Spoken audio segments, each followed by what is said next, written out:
श्री सिद्धांत सरस्वती विजयते गौरीय गोष्ठीपति वंदे गुरुपद्वंद्वं भक्तबिंदसमन्वितं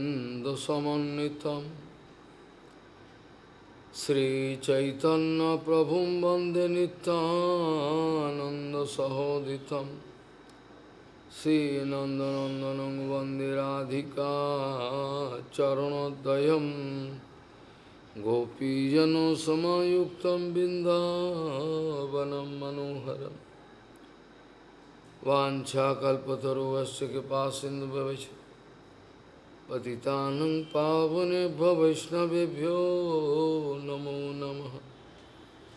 मूकं करोति वाचालं पङ्गुं लङ्घयतिगिरिं यत्कृपातमहं वन्दे परमानन्दमाधवं। वृन्दावै तुलसीदेव वै पिया वै केशवस्य च कृष्णभक्तिपदे देवी सत्त्ववत्त्वयि नमो नमः। नारायण नमस्कृत्य नरं चैव नरोत्तमं देवीं सरस्वतीं व्यासं ततो जयो मुदीरये।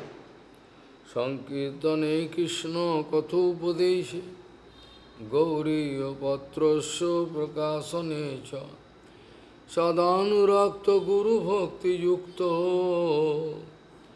भक्ति प्रमोदाक्ष जगोद्वरुन् ध्येयं सदा परिभवग्नमभिष्टदोहं तीर्थास्पदं शिवविरिञ्चनुतं शरण्यं वेत्तात्तिहं पुनुतपाल्भवाद्भूतं वन्दे महापुरुषते चरुणारविन्दं यत्पादपल्लवनखचन्दमनिच्छटाय विस्फुरिजित किमपि गबोधु स्वदर्शि पूर्णानुरागरससागरसारमूर्तिः साराधिकामयि कदा मां करोसि। श्रीकृष्ण चैतन्य प्रभु नित्यानन्द श्री अद्वैत गदाधर शिवासादि गौरभक्तबिंद श्रीकृष्ण चैतन्य प्रभु नित्यानंद श्री अद्वैत गदाधर शिवासादि गौरभक्तबिंद। हरे कृष्ण कृष्ण कृष्ण हरे हरे हरे राम राम राम हरे। आजानुलम्बित भुजौ कनकाबदातो संकीर्तनैकपितरो कमलायताक्षो विशाम्बरौ द्विजवरौ जुगधर्मपालो वन्दे जगत्प्रियकरो करुणावतारो। हरे कृष्ण कृष्ण कृष्ण हरे हरे हरे राम राम राम हरे।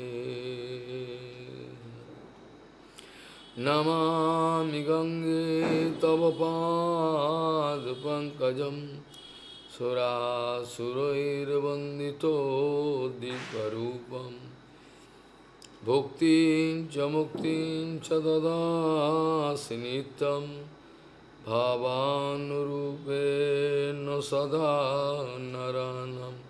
गङ्गातरङ्गरमणीयजटाकलापं गौरी निरन्तरविभूषिः त्ववामभागम्। नारायणो प्रियमनङ्गमदापहारं वाराणसीपुरपति भजवीशनाथं। वागीशजुष्वदने लक्ष्मीर्यस्य च वक्षसि यस्यास्ति हृदयसंवित् त्वं नृसिंहमहं भजे। हरे Krishna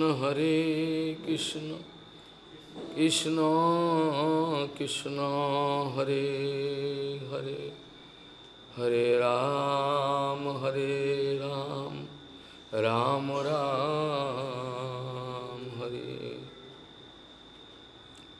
Savai Pungsham Saruparo Dharmo Yato Bhakti Radhakshaji Ahetuki Apratihata Jayatma Suprasidhati Gauriya Goswami Srila Bhakti Siddhanta Saraswati Goswami Prabhupada Paramahansa Jagadguru জানিয়েছেন আপনাদের কাছে আমার এইটি উপদেশ যে আপনারা সকলেই নিজ নিজ দোষ সংশোধন করে নেবেন, অপরের দোষ সংশোধন করার চেষ্টা করবেন না, এটা অনধিকার চর্চা হয়ে যাবে।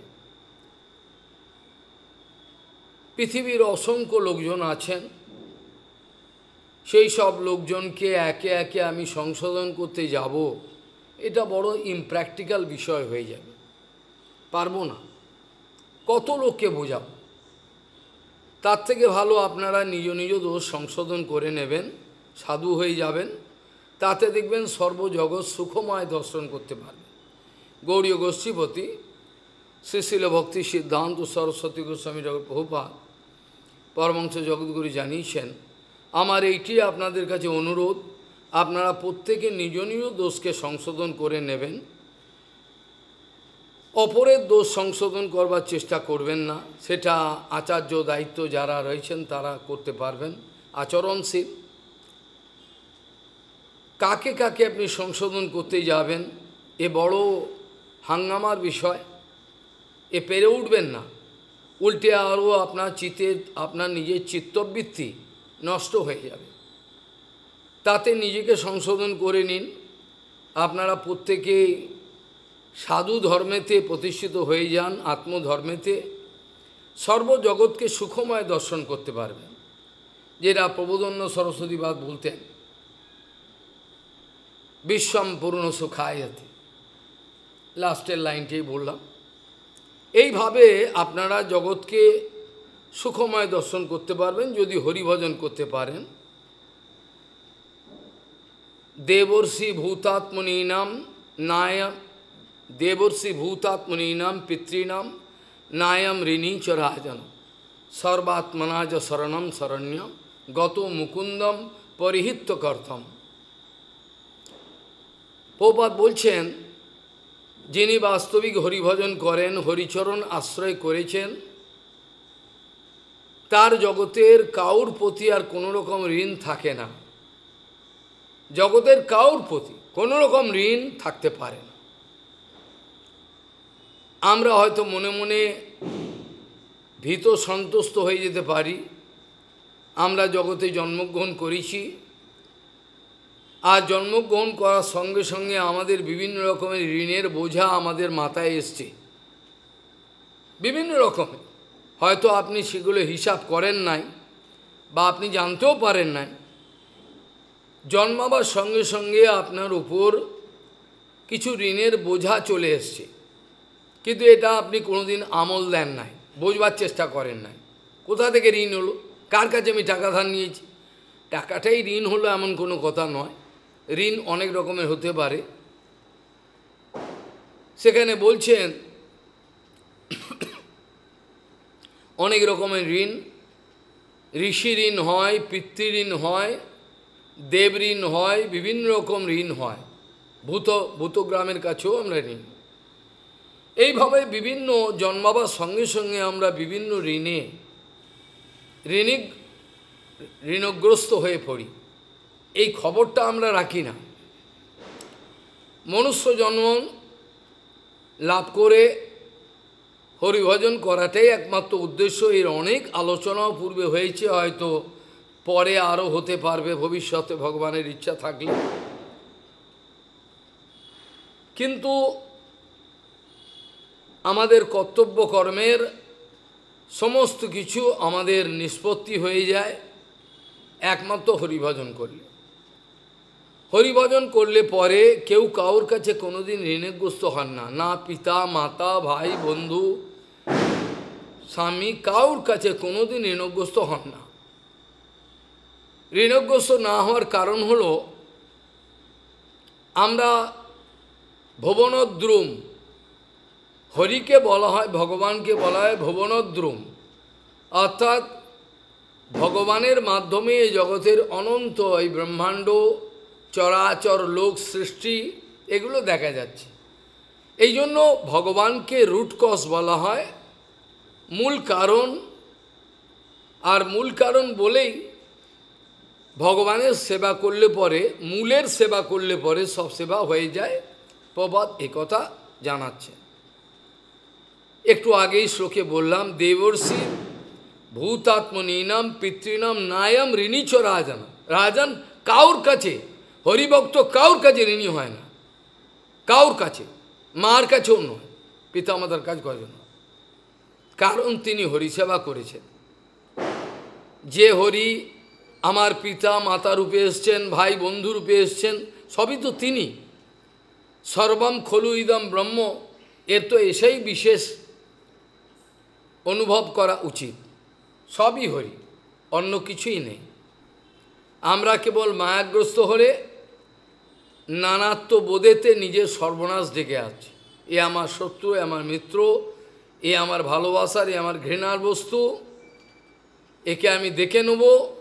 বিভিন্ন রকমের এই যে ধারণাটা আসছে, এটা নানাত্ব বোধ থেকেই আসছে। যেখানে ভাগবতের প্রারম্ভতেই, যেখানে শ্রীমদ্ ভাগবতের প্রারম্ভতেই আমাদের বলে দিয়েছে, বদন্তি তত্ত্ববিদম সত্যম যদ জ্ঞানম অদ্বয়ম ব্রহ্মেতি পরমাত্মেতি ভগবান ইতি শব্দতি। যাকে ব্রহ্ম, পরমাত্মা, ভগবান ইত্যাদি বলা হয়, সমস্ত কিছুই কিন্তু সেই একই, সেই অদ্বয় জ্ঞান তত্ত্বই রয়েছে। জগতের প্রত্যেকটা কোণে কোণে ধূলিকণার মধ্যে সেই অদ্বয় জ্ঞান তত্ত্বেরই উপস্থিতি। কেবল আমি মায়ায় অভিভূত হয়ে একটা আলাদা একটা নিজের পরিচয় আবিষ্কার করে নিয়েছি। আমি নিজে মায়ায় অভিভূত হয়ে আমি নিজের একটা আলাদা পরিচয় একটা আবিষ্কার করে নিয়েছি। আর এই কারণেই আমরা কোনো রকমভাবেই সমাধান খুঁজে পাচ্ছি না। যদি মনে করেন আপনার জীবনে আপনি কিছু সমাধান করে নেবেন, তাহলে আপনি মূর্খের স্বর্গে বাস করবেন, সমাধান করতে পারবেন না। একটা সমস্যাকে সমাধান করবেন, তার পেছনে আরও 10টা সমস্যা দাঁড়িয়ে যাবে। হ্যাঁ কি না করে দেখবেন, একটা সমস্যাকে সমাধান করবেন, তার পেছনে 10টা সমস্যা। এই 10টা সমস্যাকে সমাধান করবেন আর 100টা সমস্যা দাঁড়িয়ে যাবে, সমাধান পাবেন না, জ্বলে মরবেন। দিবানিশি হিয়া জলে মন কবু সুখ নাহি পায়, ভক্তিমণ্ডল কীর্তন লিখছে। আশা পায় শত শত, ক্লেশ দেয় অবিরত, প্রবৃত্তি উর্মির তাহে খেলা। এগুলো কত বড় সত্য কথা। এগুলো অনুভবের রাজ্যে যখন কেউ বিচরণ করে, বহুত কৃপা, প্রচুর কৃপা লাভ করেছেন, সর্বদাই এক নেশাগ্রস্ত মানুষের মতো চিন্তা করছেন, জগৎকে স্বপ্নের মতো দর্শন করছেন। জগৎকে স্বপ্ন যেমন দেখে ওরকম দর্শন করছেন, আর কোনো বিষয়েতে তিনি অনুরাগ বা রাগ, দেশ কোনো কিছুই প্রয়োগ করেন না। তিনি জানেন যা কিছু হচ্ছে সব কিছু আমাকে পরীক্ষার জন্য, আমাকে টেস্ট করার জন্য। আমার শরীর খারাপ, আমার একাকিত্ব বোধ, আমার কেউ নেই আমাকে দেখবে, সমস্ত কিছুর পেছনে কিন্তু একটাই, বাস্তবিক পক্ষে আমাদের দেখবার কেউই নেই। আমরা প্রত্যেকে কিন্তু একা। যদি বন্ধু কেউ থেকে থাকে তাহলে সেই গুরু বৈষ্ণব আর ভগবান। এই জগতের কাউকে যদি আপনি ভ্রান্ত ধারণাক্রমে বন্ধু বলে গ্রহণ করে থাকেন, তাহলে তার প্রতিদান পেয়ে যাবেন, তার খেসারত দিতে হবে আপনাকে। এই জগতের কেউই কাউকে রক্ষা করতে পারে না। স্বামী স্ত্রীকে রক্ষা করতে পারে না, স্ত্রী স্বামীকে রক্ষা করতে পারে না, বাবা ছেলেকে রক্ষা করতে পারে না, বাবা মেয়েকে রক্ষা করতে পারে না, স্ত্রীকে কেউ রক্ষা করতে, পিতা মাতা ভাই বন্ধু কেউ কখনোই আমাদের রক্ষা করতে পারে। এগুলো সমস্ত ভ্রান্ত ধারণা। আমরা পারে না। আমাদের একমাত্র রক্ষা করতে পারে আমাদের সেই গুরু বৈষ্ণব ভগবান। যে ভগবানের চরণে সেবা করলে পরে সমস্ত ঋণ চলে যায়, এটা কি জন্য? সেটার উত্তর নারদজি মহারাজ বলছেন, রাজন যথা তরর মূল নিষেচনেন তিপ্পন্তি তস্কন্দ ভুজৌ পোশাখা প্রাণোপহারশ্চ যথেন্দ্রিয়াণম তথৈব অরহরণম অচ্যুতেজ্জা। ঠিক যেমন গাছের মূলেতে জল দিলে পরে সমস্ত ডাল পালা শাখা পোশাখা প্রত্যেকটা পাতায় জলের প্রভাব চলে যাবে, এটার জন্য চিন্তা করতে হবে না। এই জন্য আলাদাভাবে আমাদের কোনো গাছের পাতায় ডালে পোশাকায় কোনো আমাদের জল দেওয়ার প্রয়োজন পড়ে না। জলটা দিতে হয় সেই গোড়ায়। ঠিক যেমন গাছের গোড়াতে জল দিলে পরে সমস্ত বৃক্ষর পুষ্টি সাধন হয়, উদ্দেশ্য সাধিত হয়, ঠিক সেই রকম যত আমাদের খণ্ড খণ্ড কর্তব্যবোধ আছে, সবগুলো খণ্ড খণ্ড কর্তব্যবোধ, মূল কর্তব্যবোধ হলো কৃষ্ণ সেবা। আমাদের মূল মানুষ হিসাবে, একজন মানুষ হিসাবে আমাদের মূল কর্তব্য হলো কৃষ্ণ সেবা। আর বাকি যত কর্তব্যগুলো আমরা তৈরি করে নিয়েছি মায়াদেবীর আশীর্বাদে, সেইগুলো প্রত্যেকটা হলো খণ্ড খণ্ড কর্তব্যবোধ। এগুলো সব হলো খণ্ড খণ্ড কর্তব্যবোধ আমাদের, এর মধ্যে কোনো রিয়ালিটি কিছু নাই, বাস্তবতা কিছু নাই। এই কর্তব্য দেখালে পরেও তোমার নিস্তার পাবে তুমি, এমন কোনো কথা নেই, এর হয় না।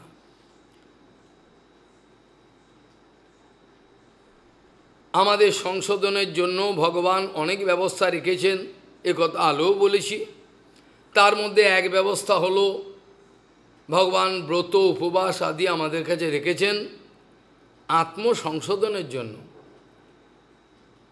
আত্মসংশোধন, কোনো ব্যক্তি যদি এখানে আমার কাছে প্রতিজ্ঞা করে বলতে পারেন আমার কাউ সাহায্য দরকার নেই, আমি নিজের রজ তমগুণ আমি তাড়িয়ে নেব, করে দেখান দেখি, করে দেখিয়ে দিক আমাকে। কোনো ব্যক্তি যদি প্রতিজ্ঞা করে আমার সঙ্গে যে আমি আমার নিজের তমগুণ রজগুণ তাড়িয়ে নেব, আপনার দেখার দরকার নেই, কাউ দেখতে হবে না।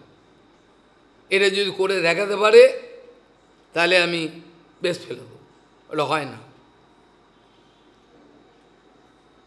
তদা রজস্তম ভাবা কাম লোভা দয়শ্চ যে চেতো এতৈর অনাবিধ্যম স্থিত্যম সত্যে প্রসিদতি।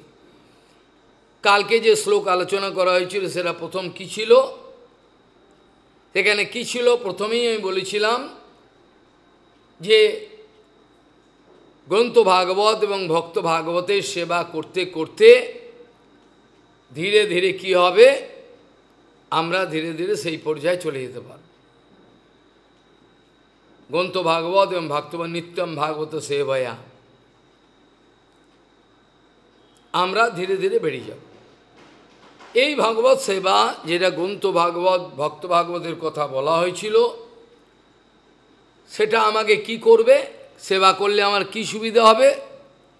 বলছে যদি কেউ নিত্যম ভাগবত সেবয়া, নিত্যম ভাগবত সেবয়া ভগবতী উত্তম শ্লোকে ভক্তির ভবতী নৈষ্ঠিকী। আর এই ভক্তি হওয়ার আগেতেই আমার হৃদয়ে পরিবর্তন কি হবে? বলছেন তদা, যখন আমার ভাগবত নিত্যম ভাগবত সেবায় আমি নিত্য ভাগবত সেবা করব, গ্রন্থ ভাগবত বিশেষ করে ভক্ত ভাগবত করব, তদা রজস্তম ভাবা কাম লোভা দয়শ্চ যে চেতো এতৈর অনাবৃদ্ধম স্থিত্যম সত্যে প্রসিদতি। এইভাবে আমি শতগুণেতে অধিষ্ঠিত হয়ে যাব। তার উপায়টা কি বলল? ওই যে নিত্যম ভাগবতে সেবায়া করতে করতে কি হবে, রজস্তম ভাবা, এই ভাবগুলো আর আমার চিত্তকে পীড়া দেবে না, আমার ভেতরে কোনো রাগ হবে না, কেউ অপমান করলে কেউ সম্মান করলে আনন্দ নেই, কোনো ব্যাপারেই আমার চিত্তকে রজস্তম ভাব আমাকে কোনো স্পর্শ করবে না, সর্বদা এক অনাবিল সত্যগুণেতে অধিষ্ঠিত থাকবে। এই কথাটার মধ্যেই গুপ্তরূপে লুকিয়ে রয়েছে গুরু বৈষ্ণবের সেবা। ভাগবত মানে কি? এইটি তো যুধিষ্ঠির মহারাজ, এইটি তো নারদজি, এইটি সুখদেব গোস্বামী পরীক্ষিত মহারাজকে বলেছেন। পরীক্ষিত মহারাজকে বলেছেন, রাজন রজস্তমস্য সত্যেন সত্যঞ্চ উপশমেন চ এতৎ সর্বম গুরৌ ভক্তা পুরুষ হি অঞ্জসা জয়। এই কথাটাই তো আমি মনে করিয়ে দিলাম, ওইটি তো বলছি। আর কি নিত্যম ভাগবত সেবায় মানে কি? আর গ্রন্থ ভাগবত কি খুলেই হয়ে যাবে? এখানে প্রধান মুখ্য উদ্দেশ্য ভাগবত সেবা, মানে গ্রন্থ ভাগবত থেকেও ভক্ত ভাগবত বা গুরুদেব আমার ভাগবত। গুরুদেব তো জলজান্ত ভাগবত, গৌরকিশোর বাবাজি মহারাজ জলজান্ত ভাগবত। আমার ভাগবতের বই খুলতে হবে না, আমার ভাগবতের বই খুলতে হবে না।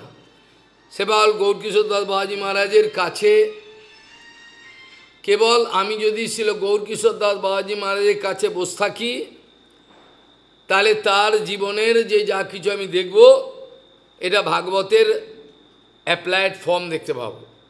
আমি যদি ছিল প্রভুপাদের কাছে থাকি, প্রভুপাদের জীবনে যা কিছু তিনি করছেন, এগুলো ভাগবতে যা গ্রন্থ আকারে লেখা আছে, সেটা অ্যাপ্লাইড ফর্ম। তাহলে কতটা সুবিধা হলো। এই জন্য গুরু বৈষ্ণব হলেন মহাভাগবত।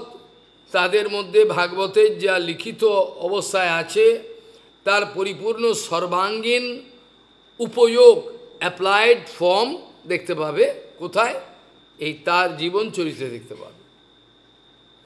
সমগ্র ভাগবতী মহাপুরাণ যদি কেউ আলোচনা করতে চায় গুরু বৈষ্ণবের চরম আনুগত্যে, তাহলে এই কথাটাই খুঁজে পাবে। প্রথম থেকে শুরু করে বিভিন্ন রকম আলোচনার মাধ্যমে আমাদের কি করে আমাদের পারফেকশন, আমাদের জীবনের মহাভাগবত যে ডেজিগনেশন, বাকি যে উপাধিগুলো আছে সেগুলো কোনোটাই আমরা নিতে চাই না। মহাভাগবত যে একটা পর্যায়ে আছে, ওই পর্যায়ে আমরা কবে উঠতে পারবো, যেখানে কোনো ক্ষুধা তৃষ্ণা ভয়, কোনো হাঙ্গামা আক্রমণ, কোনো হিংসা বিদ্বেষ, কাউর প্রতি আশ্চর্য কোনো কিছুই থাকবে না। এটা হলো অমৃতময় জগৎ। এই অমৃতময় জগতের সন্ধান দিয়ে থাকেন গুরু বৈষ্ণব, কিন্তু আমরা নিতে চাই না। তারা দিতে চান, আচরণ করে দিতে চান, আমরা নিতে চাই না। আমরা যে তিমিরে সে তিমিরে থাকতে। তাহলে সুখদেব গোস্বামী যে কথা বলেছিলেন পরীক্ষিত মহারাজকে, সেইটি তো হলো, রাজন রজকে এই তমকে রজগুণ দিয়ে পরাজিত করো, তমকে রজগুণ দিয়ে পরাজিত করো, আর রজগুণকে শতগুণ দিয়ে দমিয়ে দাও, দিয়ে এই শতগুণকেও ফেলে দাও। শতগুণকে ফেলে দেবো কেন? ভালো তো, ভালো না। শতগুণটাও হলো এ জগতের যত গুণ আছে, এই জগতে যার যত গুণ আছে, যে যত গুণ গুণাবলী থাকুক, সমস্ত গুণাবলী মিশ্র গুণাবলী, বোঝা গেল? কোনো ব্যক্তি শতগুণী, আমি বললাম ঠিকই কথা, শতগুণ, তার মানে এই নয় রজগুণ নেই আর তমগুণ নেই, অল্প পরিমাণে আছে। অল্প পরিমাণের তমগুণ অত্যন্ত অল্প, আর রজগুণ একটু আছে, শতগুণটাই প্রধান। মানে কাউকে যদি এই জগতে শতগুণই বলা হয়, কাউকে যদি এই জগতে শতগুণ সম্পন্ন বলা হয়, তার মানে এই বুঝে নেবেন না তিনি একেবারে শুদ্ধ শতগুণ, তা নয়।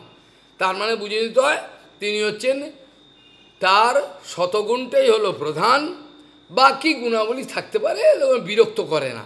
আর রজগুণ আছে, আর তমগুণ সামান্য, ও কোনো বিরক্ত করে না, কিন্তু ওটা হচ্ছে শতগুণের প্রধান। তার কিন্তু আমাদের এই জগতের সমস্ত গুণ মিশ্র গুণ, আমাদের গুণাবলীগুলো সব মিশ্র গুণ, আমাদের কোনোটাই শুদ্ধ গুণ নয়। পাঞ্চাকল আমাদের সমস্ত পাঞ্চাকল, আমাদের সমস্ত গুণাবলী হলো মিশ্র গুণাবলী। কিন্তু আমাদের এই মিশ্র গুণাবলীর মধ্যে আটকে থাকলে চলবে না, তাহলে ভগবৎ প্রাপ্তি হবে না। যদি শতগুণ আছে আমি জানলাম, কি শতগুণ কী হবে? শতগুণ তো লাভ হবে না, শতগুণে লাভ হবে না, ভগবানকে পাবে না। কাজেই এই জগতের এই জড়জগতের শত রজ তম যে কোনো গুণ, কোনোটাই যেন একটু বিন্দুমাত্র আমার মধ্যে স্পর্শ না থাকে, বোঝা গেল? যদি সামান্য একটু, মহাপ্রভু যেটা বলেছেন, শুক্ল বস্ত্রে মসিবিন্দু জইছে না লুকায়, একটা সাদা কাপড়, তার মধ্যে একটা মসি, একটা দাগ পড়ে গেছে, একটা লাল মহ, মহাপ্রভু বলছেন শুক্ল বস্ত্রে মসিবিন্দু জইছে না লুকায়। এই জন্য সাধুর চরিত্র, সাধুর স্বভাব, সাধুর গুণাবলী, সাধুর প্রত্যেকটা ক্রিয়াকর্ম এমন আদর্শময় হওয়া উচিত যেটাতে জগতের লোকে অভিভূত হয়ে যাও, অবাক হয়ে যাও, এবং তার প্রতি আকৃষ্ট হবে সত্যি এ মহাপুরুষের চরণ। এইভাবে তারা এই জগৎ থেকে বেরিয়ে যাবে। এই জন্যই পরীক্ষিত মহারাজকে সুখদেব গোস্বামী বলেছেন, দেখো তমগুণকে রজত দ্বারা পরাজিত করো, আর রজগুণকে শতর দ্বারা পরাজিত করো, তারপর শতকেও কেটে ফেলে। যে কথাটা আমি দুর্গাপুজো সম্বন্ধে বলেছিলাম মনে আছে, পায়ের তলায় যে অসুর রয়েছে, যার বুকের মা একটা পা দিয়ে রয়েছেন, একটা পা দিয়েছেন সিংহ, আর সিংহ থাবা দিয়ে রয়েছে অসুরকে। তাহলে অসুর হল তমগুণ, অসুরকে থাবা দিচ্ছে মায়ের সিংহ রজগুণ, থাবা দিয়ে রয়েছে। আবার মা আনন্দময়ী মা, তিনি যদি শুদ্ধ সাত্ত্বিক বিচার হয়, আর এই জগতের বিচার হলে তাকে আনন্দময়ী বলে লাভও কিছু হবে না, কেন ওরা তো সেটা দর্শন করে না। যে দর্শনটা আমার নাই সেটা বলেও তো লাভ নেই, ফাঁকা দর্শন। কাজেই সেখানে মা যদি শতগুণের হন, তাহলে তিনি আবার সিংহের উপরে পা দিয়ে ওকে দমাচ্ছে। এইভাবে ক্রমপর্যায়ে দুর্গাপূজার এই যে ক্রমপর্যায়ের ব্যাপার, সেটা উপলব্ধি করবার দরকার আছে। যে কথাটা বলছিলাম, আমাদের জগতে প্রত্যেকেই ঋণগ্রস্ত হয়ে জন্মায়, যখনই জন্মায় এই ঋণগুলোর থেকে আমাদের পরিত্রাণ পাওয়ার অন্য কোনো উপায় নাই।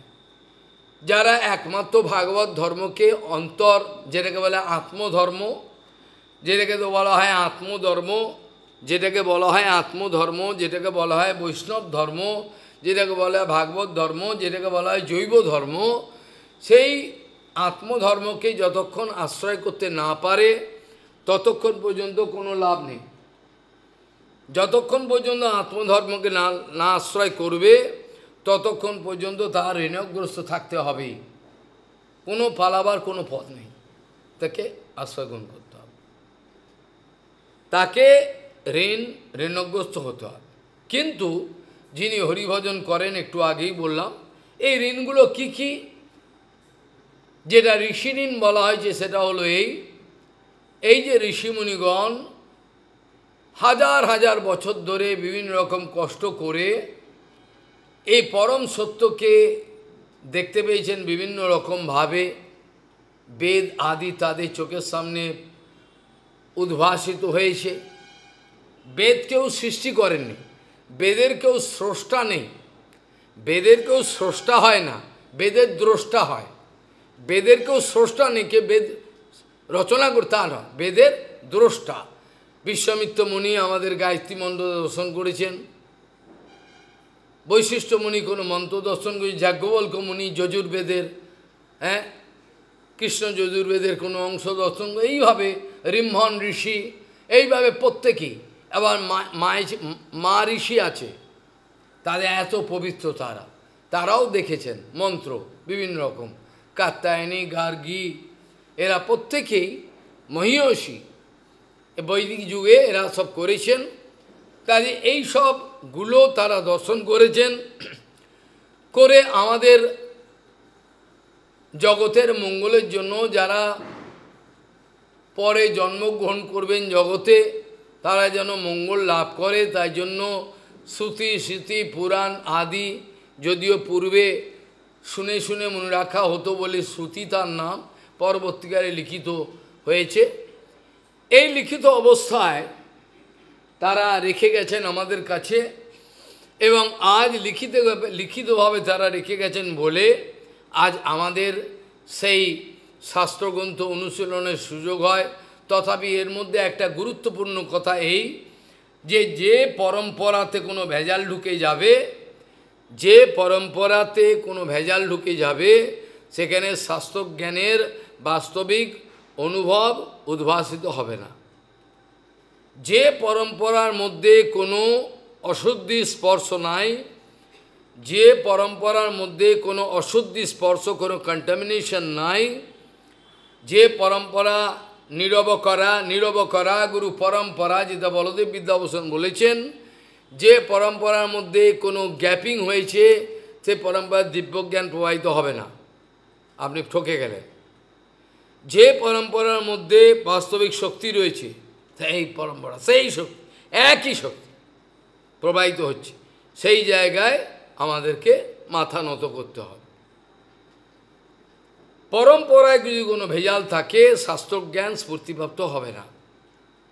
কাজে আমরা ঋষিমুনির কাছে ঋণী কেন? তারা যে হাজার হাজার বছর ধরে এত কষ্ট করেছেন, করে যে আমাদের জন্য এই যে রেখে গেছেন শাস্ত্রগ্রন্থের প্রমাণগুলো, এর তো ঋণ আমরা তো শোধ দিলাম না। আমরা খেলাম দিলাম আর ঘুমালাম, এই ঋণ কী করে শোধ দেবো? বলছে আমাদের ওই ঋষিগণের কৃপালাভ করতে হবে, করে শাস্ত্রের নির্যাস মর্ম আমাদের উপলব্ধি করতে হবে, করে আবার সেই জ্ঞান অপরকে দিতে হবে। বুঝে গেল? আমি গুরুদেবের ঋণ কোটি জন্মে শোধ করতে পারবো না, কিন্তু গুরুদেবের আদর্শ, গুরুদেবের সিদ্ধান্ত বিচার, তিনি আমাকে যা কৃপা করে যা শিখিয়েছেন, সেই শিক্ষাটা যদি আমি আপনাদের কাছে অপরিবর্তনীয়ভাবে কোনো রকম ইনট্যাক্ট আপনাদের কাছে দিতে পারি, তাহলে আমি ধন্য, তাহলে গুরুদেব খুশি হবেন। এইটা আমার কর্তব্য। আমার নিজে থেকে কোনো বানাবার কিছু নাই, আমি নিজে থেকে কিছু বানিয়ে আপনাদের কিছু দেবো এরকম কোনো কথা নেই। ঠিক গুরু পরম্পরা থেকে, গুরুবর্গ থেকে, গুরু পরম্পরা থেকে, প্রভুপাদ থেকে, ভক্তিবিনোদ থাকে, যা আমি তাদের থেকে পেয়েছি, সেটাকে আপনাদের কাছে যদি কোনো রকম অক্ষত বা অক্ষত বোঝেন, কোনো রকম ভেজাল না, কোনো রকম দাঁড়ি কমা ফুল স্টপ কোনো কিছু পরিবর্তন না, যেমন বলেছেন তেমন, এবং আচরণ যেন ঠিক থাকে। বলবার আগে সাবধান, তোমার আচরণের জন্য কোনো রকম এক বিন্দু কোনো চিটাপাটা কোনো দাগ না থাকে, তাহলে কিন্তু উল্টো হয়ে যাবে, তার শাস্তি পেতে হবে। তাহলে ঋষিঋণ আমাদের গুরু ঋণ একই তো, সেই তো শিক্ষা আমাদের আসছে। ঋষিঋণ যদি আমাদের, আমরা শোধ দিতে পারবো না আমরা জানি, তথাপি কিছু তো দিতে পারবো, কিছু চেষ্টা করতে হবে। তাহলে ঋষিঋণ শোধ করতে গেলে গুরুবর্গের সেই বাণী সৌত পন্থায় অবস্থিত হয়ে নিরবচ্ছিন্নভাবে অতীন্দ্রিয়ভাবে কোনো রকম ঘুমিয়ে পড়বো, আরাম এর কোনো ব্যবস্থা নেই। নিরবচ্ছিন্ন সতেজ, কখন কোন সময় কোন গুরুবর্গের থেকে কোন কথা শুনে টাক সঙ্গে সঙ্গে হৃদয় গেঁথে গেল।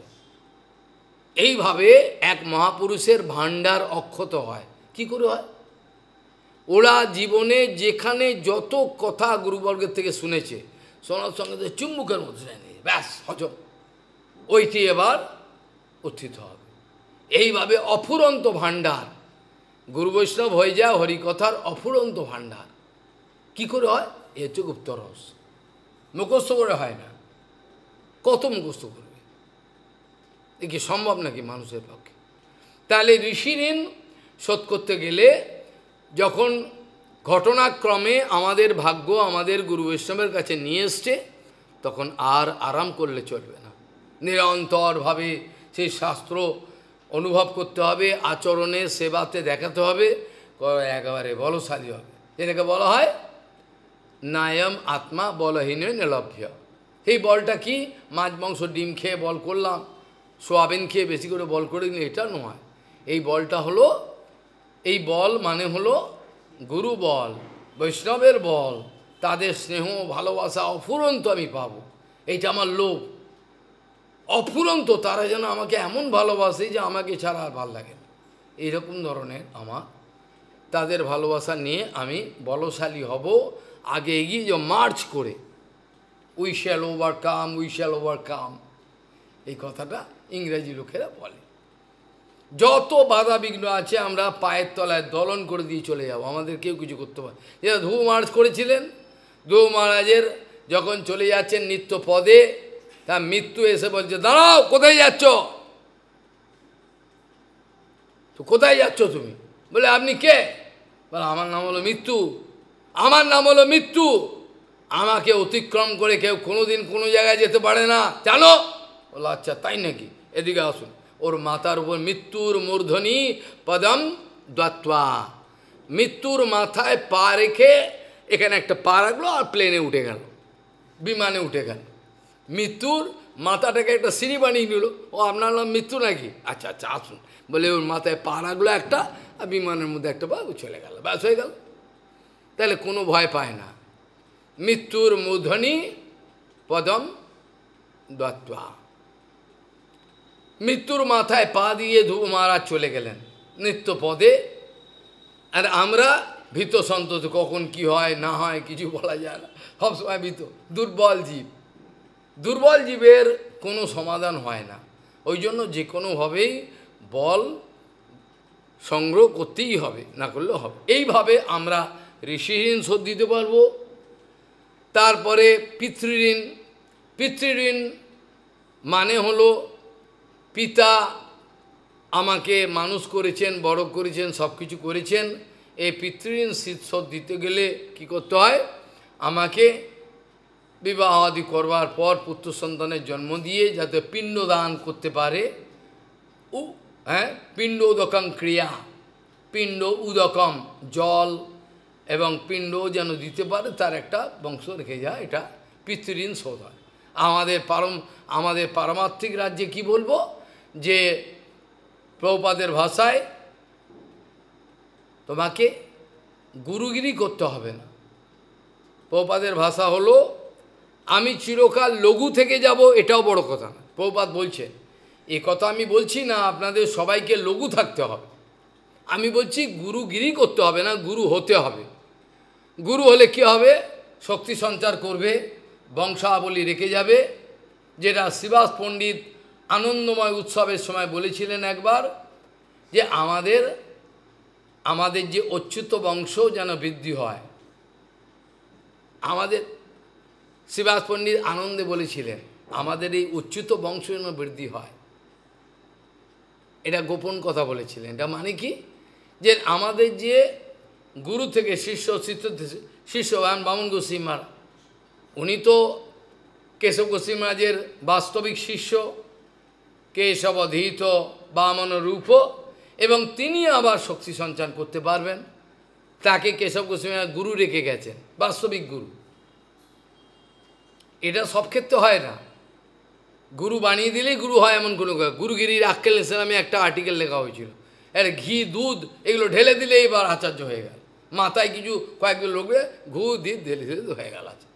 এভাবে আচার্য হয় না। আচার্য হতে গেলে অপ্রাকৃত অভিষেক করেছিলেন, ছিল গৌরকিশোর বাবাজি মহারাজ।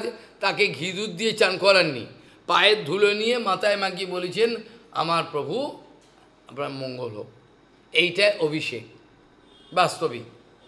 তার দ্বারা যে শক্তি সঞ্চার হয়েছিল, সে শক্তির তেজ আমাদের এখনো পর্যন্ত সেই রেস রয়েছে বংশ পরম্পরা।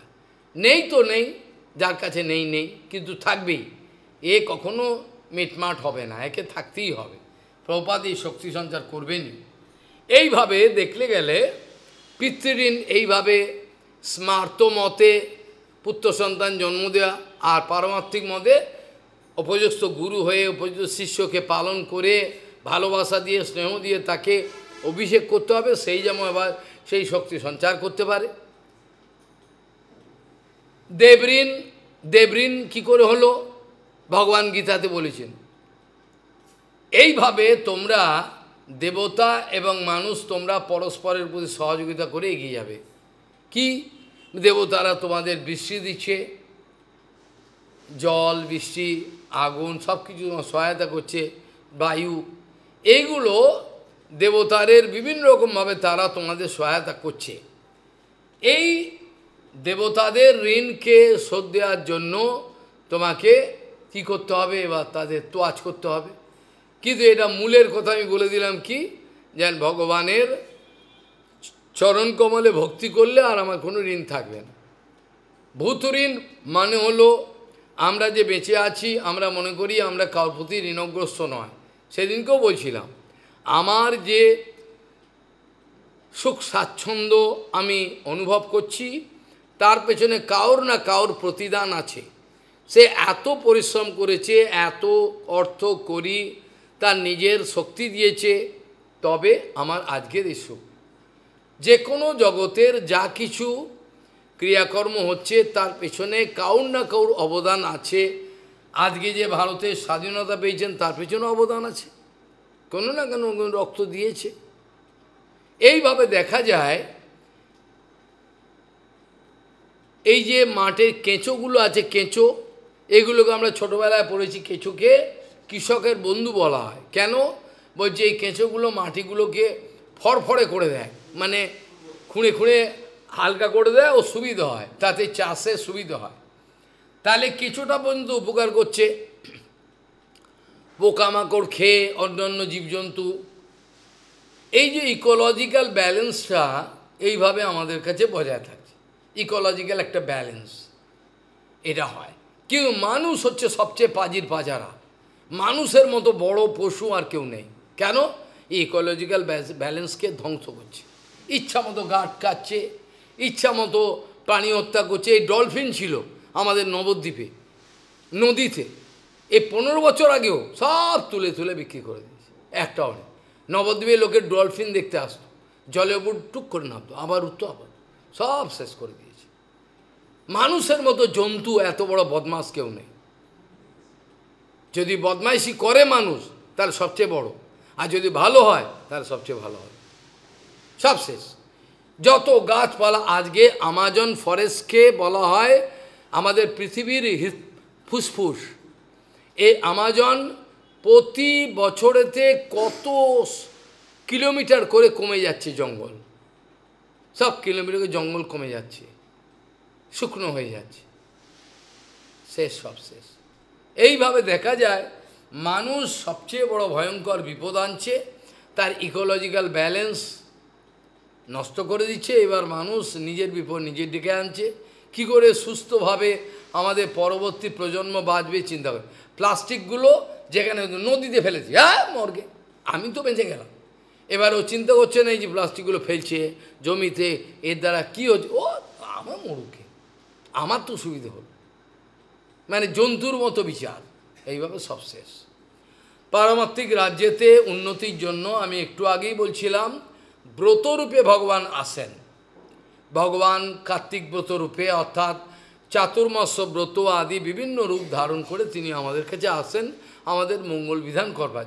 ভগবানই সব, ব্রতরূপেও তিনি আসেন বিভিন্ন রকমভাবে। তিনি এই চাতুর্মাস্য ব্রতের কথা বলতে গিয়ে বলা হলো মানুষের যে সংশোধনের কথা আসছিল, মানুষ যে নিজেকে পবিত্র করবে, মানুষ যে নিজেকে সংশোধন করবে কিভাবে, মানুষ নিজেকে সংশোধন করবে কিভাবে? মানুষ গুরু বৈষ্ণবের আনুগত্যে সেবা করতে করতে বিভিন্ন ব্রত উপবাস আদি যেগুলো আছে সব ব্রত, এগুলো সব গুরু বৈষ্ণব আনুগত্য করবে, করতে করতে তাদের রজস্তম ভাব আস্তে আস্তে চলে যাবে। চিত্তম সত্যে প্রসিদতি, এটা হচ্ছে শুদ্ধ সত্যের কথা বলছে। তখন আত্মা প্রসন্নতা প্রাপ্ত হবে। এই প্রসন্নতা প্রাপ্ত হওয়া মানে কি? ভক্তি হওয়া। প্রসন্নতা আর কেউ দিতে পারে না। যোগী জ্ঞানী কোনোরকমভাবেই তারা সর্বাঙ্গীন রূপে প্রসন্ন হতে পারেন না। প্রসন্নতা একমাত্র প্রাপ্ত হওয়া যায় সবই পুংসাম পরো ধর্ম ইয়ত ভক্তির অধক্ষজে অহেতুকি অপ্রতিহতা জয় আত্মা সুপ্রসি। এটা আগেই আমি শুরু করেছিলাম, প্রথমেই শুরু করেছিলাম। আত্মার সুপ্রসন্নতা, আত্মার নিরবচ্ছিন্ন যে আনন্দ, এটা আবিষ্কার করতে গেলে নিরন্তর গুরু বৈষ্ণব ভগবানের সেবা করতে হবে, এর কোনো বিকল্প নাই। যে যত ফাঁকি দেবে সে তত ফাঁকিতে পড়ে যাবে, এর কিছু আমাদের কিছু করার নেই। যে যত ফাঁকি দেবে ফাঁকিতে পড়ে যাবে, নিজের পায়ে নিজে করুক, কোনো লাভ হবে না। কাজেই এই চাতুর্মাস্য ব্রত আমাদের শয়ন একাদশীতে শুরু হয় এবং উত্থান একাদশীতে শেষ হয়। ভাগবতে এই ধরনের বিচারই আছে। অবশ্য আমাদের বৈষ্ণব সমাজে তিন প্রকারে হতে পারে। এক হলো শয়ন একাদশী থেকে শুরু করে উত্থান একাদশী পর্যন্ত হতে পারে, কিংবা শয়ন একাদশী পরের দিন যে দ্বাদশী থেকে শুরু করে পরবর্তী এক মাস পরে যে দ্বাদশী, পরে 4 মাস পরে যে দ্বাদশী, এটাতেও শেষ হতে পারে। অথবা পূর্ণিমা থেকে শুরু যদি করেন তাহলে পূর্ণিমাতে শেষ করতে পারেন। কিন্তু ভাগবতের যদি বলেন ভাগবতে কি কথা বলেছে, যদি আপনারা আমায় প্রশ্ন ভাগবতে কি বলেছে সেটা বলুন আমাকে। ভাগবতে বলেছেন শয়ন একাদশী থেকে শুরু করে উত্থান একাদশী পর্যন্ত। তথাপি আমাদের গুরুবর্গের মধ্যে অনেকে এটা বলেছেন, যেহেতু আমাদের ক্ষৌরকর্ম করতে হয়, ক্ষৌরকর্ম করতে গেলে এবার পূর্ণিমা ছাড়া করা যায় না, এই জন্য একাদশীকে তো আমরা সম্মান দেবই। আমাদের গুরুপাদ অনেক সময় করতেন কি, টেনেন ব্রতটা করলেন, একাদশী শয়ন থেকে উত্থান করার পরে ব্রতটাকে ভঙ্গ করলেন কোনো খাবার দিয়ে, খাবারের যেগুলো নিষেধ, বেগুন, বার্তকি, এগুলো পটল, এগুলো দিয়ে ভঙ্গ করলেন, তা নাহলে পারণ হবে না, ভঙ্গ করতে হবে। তো এবার এটাকে পুরো একেবারে সেভ করলেন, পুরো একেবারে গিয়ে পূর্ণিমা। পরম পূজ্য কেশব গোস্বামী মা বলছেন আমাদের পূর্ণিমা থেকে পূর্ণিমা করলে সুবিধা হয়, কারণ আমাদের যেহেতু ক্ষৌরকর্ম আদি করে একবারে শেষ করে দিতে হয়, তাহলে তার আবার জের চলবে। ওই জন্য তিনি বলছেন এটা করলে আমাদের আরও সুবিধা হয়, যদিও করা যায়। এই চতুর্মাস ব্রত সম্বন্ধে ভাগবতী মহাপুরাণ থেকে আরম্ভ করে অন্যান্য পুরাণ আদি বিভিন্ন জায়গায় প্রমাণ আছে। ভাগবতী মহাপুরাণের যেটা একেবারে দশম স্কন্ধের 87 নম্বর অধ্যায়ে যেখানে বেদশ্রুতির কথা বলা আছে, বেদশ্রুতি, সেইখানে দেখবেন বেদ পুরাণ আদি বিভিন্ন রূপ ধারণ করে তারা ভগবান যখন স্বয়ং লীলা আবিষ্কার করেন, ভগবান যখন চতুর্মাস্যকাল স্বয়ং লীলা আবিষ্কার করেন, তখন এই বেদ পুরাণ আদি নিজের স্বরূপ ধারণ করে ভগবানের স্তব করেন, 4 মাস কাল কীর্তন করতে থাকেন। তাহলে ভাগবত ওইখানে আছে। এবং তারপর নারদজি মহারাজ তার সাধন সিদ্ধ নারদজি তার পূর্বজন্মের কথা বলছেন ব্যাসদেবজি মহারাজজিকে। তারা বলতে গিয়ে বলছেন, আমি যে গ্রামেতে থাকতাম, আমার ওই গ্রামেতে একদল সাধু এলো, এসে তারা নির্ণয় করলো যেহেতু চাতুর্মাস্য ব্রত আমাদের শুরু হবে, যেহেতু চাতুর্মাস্য ব্রত আমাদের শিগগির শুরু হবে, সেহেতু আমরা এই জায়গাটাকে খুব ভালো মনে করছি। চারিদিকে পাহাড় পর্বত আছে, নদী নালা আছে, খুব সুন্দর নদী জলও পাবো, তার সঙ্গে বাগিচা আছে, বাগিচাতে ফুল ফল চারিদিকে লেগে রয়েছে। তারপরে যজ্ঞ করা বা কোনো আমরা যদি রান্না করি তার জন্য শুকনো কাঠের যে লাকড়ি, এটাও পেয়ে যাব। কারণ এই জায়গাটা তারা বিচার করে দেখলেন এটা ভালো জায়গা, তারা স্থির সিদ্ধান্ত করলেন আমরা চতুর্মাস্যকাল আর চলব না, কোনো জায়গায় যাব না। এই চতুর্মাস্যকাল যদি মানুষ ভ্রমণ করতে থাকে তাহলে তার পক্ষে চাতুর্মাসের যে কঠোর নিয়মাবলী পালন করা সম্ভব হবে। বিশেষ করে নিরন্তর সংকীর্তন ধর্ম রক্ষা করা যাবে না, তাকে তো যেতে হচ্ছে না, এদিক ওদিক সব কিছু হবে না। ওই জন্য চাতুর্মাস্য কালেতে শ্রীমন মহাপ্রভু এবং আমাদের ভাগবত এই ধরনের প্রমাণ দিচ্ছেন। চাতুর্মাস্য কালেতে ভাগবতে নারদজি মহারাজ বলছেন সেই সাধুগণ এই গ্রামেতে এলো, এসে তারা নির্ণয় করলো জায়গা খুব সুন্দর জায়গা, পেলে ফুলের বাগিচা আছে, ফল মূল চারিদিকে সুন্দর, এখানে জলও পবিত্র জল আমরা পেয়ে যাব, আমরা জল পেয়ে যাব সুন্দর, তারপরে গাছপালার পাতা পাবো, ফলমূল সবই পাবো। এই জন্য এই জায়গা আমরা 4 মাস কাল থাকব। এই 4 মাস কাল যখন ওই গ্রামেতে থাকলেন এই সাধুগণ, নারদজি মহারাজ বলছেন তারা নিরন্তর সেই নাম সংকীর্তন আদি করতেন, তারা ভোগ রন্ধন করতেন, প্রসাদ পেতেন। আমার মতো একটা ছোট্ট ছেলেকে ওরা প্রসাদ দিতেন, কেন আমি তাদের অনুগত ছিলাম। নারদজি মহারাজ বলছেন আমাকে কেন ভালোবাসতো বলে, আশ্চর্য, আমি অন্য ছেলেপেলেদের মতো চঞ্চল ছিলাম না, খেলতে দৌড়াতে এইসব ছিলাম না, আমি তাদের কাছে বোম বলা হয় বসে থাকতাম সুন্দর, তারা যখন যা বলতো, বাবা একটু একটু পাতা নিয়ে আয় তো, এই একটু নিয়ে আয়, কাঠ সব নিয়ে আয় তো, আমি আনতাম। এইভাবে আমি তাদের আদেশ পালন করে, এবং তারা আমাকে এত স্নেহ করলো যে আমি বলতে পারবো না। আর নিরন্তর তাদের শ্রীমুখে হরিনাম হরিকথা নিরন্তর শুনতে শুনতে আমার মধ্যে সমস্ত রকম কিছুই আর রইল না, হৃদয় এত পবিত্র। চাতুর্মাস্য কাল হয়ে যাওয়ার পর সেই সাধুগণ আমাকে প্রচুর কৃপা করে গেলেন। শুধু তাই নয়, উচ্ছিষ্ট তাদের যে পাতা আদি উচ্ছিষ্ট প্রসাদ আমাকে দেওয়ার পরেতে কি হলো, নারদজি মহারাজ নিজে মুখে এটা স্বীকার করছেন যে আমি একদিন মাত্র ওই সাধুগণের প্রসাদ জীবনে একদিন যখন প্রথম গ্রহণ করলাম, তখন দেখলাম অন্তঃকরণ শুদ্ধ হয়ে গেছে। কী কোনো রকম আর কিছু নেই।